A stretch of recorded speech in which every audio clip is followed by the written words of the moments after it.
I've been watching Classroom Elite, and since I'm avoiding my workout, I'm gonna tell you all about it.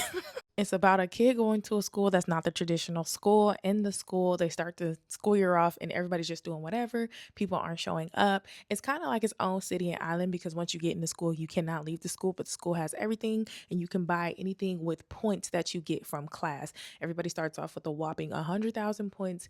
And from there, within the first month, a lot of kids spend it and they have options for free products, but you can tell that it is a status type of community where depending on the class rank that you're in, you're either seen as an elite or you're seen as a peasant.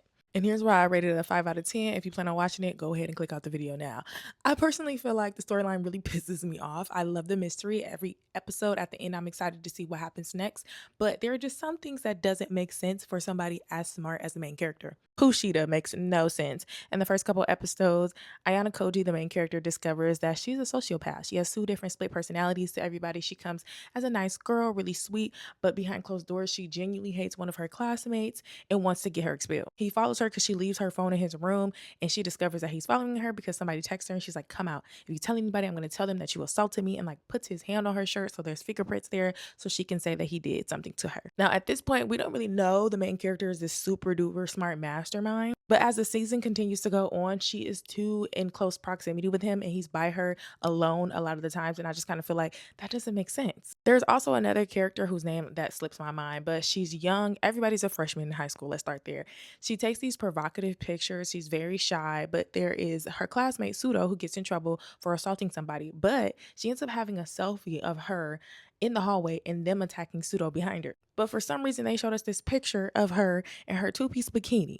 Later, she has a stalker come and find her. He assaults her in the alley, and before he can do anything crazy, here comes Ayana Koji with his phone out saying, you're gonna get exposed for what you did. Your career's over. She's a minor. And the police arrest the man. What bothers me is the fan service is so ridiculous in this show. Like, if y'all don't want a pervert on this show, why are y'all trying to make us a pervert? That dropped 2 points for me because it didn't make sense. Lastly, I just finished season 2 and Ruin and him went to blows. Now, I didn't finish episode 13, I finished episode 12. So I kind of paused it on there. I guess I didn't finish the season. So, long story short, he goes to blows with the school's main villain. And the school's main villain is like, well, I'm finna drop out because I have no more fire in me after I lost to Ayana Koji. But my thing is, why get rid of Ruin when Kushida is still there? Kushida and the girl she hates make a deal. If I get a better test score than you, then you drop out right along with Ayana Koji.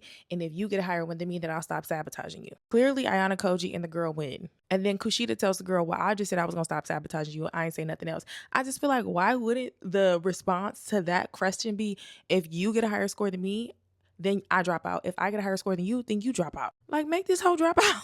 And the way that they compare Kushida versus the girl with the ponytail, because I don't remember her name. The girl with the ponytail is clearly more popular. Kushida is just kind of like the motivator of the classroom, but I don't think anything would drop if she decides to leave the school. So there are just very small details where it's like, if you're a mastermind, I feel like certain people should have been taken out of the story a lot faster, or you should, reduce proximity to those people versus them just kind of being like, Kushida's not a big deal, but she has been a big deal this entire time. She sabotaged the class. Like, she should have been up out of here. So anywho, didn't finish the last episode of season 2, and I haven't started the season 3 yet, but I do think that the story has a really good storyline of mystery. We're still trying to figure out what the main character is and where he came from, and if he even has a personality or not, for real. So that's my long little rant. So I guess I gotta work out now. But yeah. Also, don't get in my comments talking about some, well, I love it. Well, I love it. I really could care less what you love, girl. Or boy, because it's not about you. This is about my opinion, and I love to run my mouth on my page about my animes. And that's just that on that. Argue with your mama? Not me.